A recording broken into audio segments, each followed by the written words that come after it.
Okay, so I'm going to show you something that I messed up on. There's little gaps here now. When I put this whole thing together, I ended up having to take it apart again because I didn't cut these long enough to fit right here.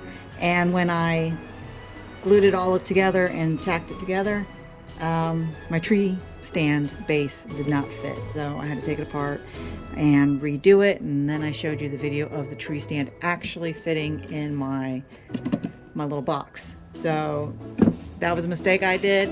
I'm not perfect, I'm not a pro, but it can be fixed if you mess up, so always remember that. On with the show.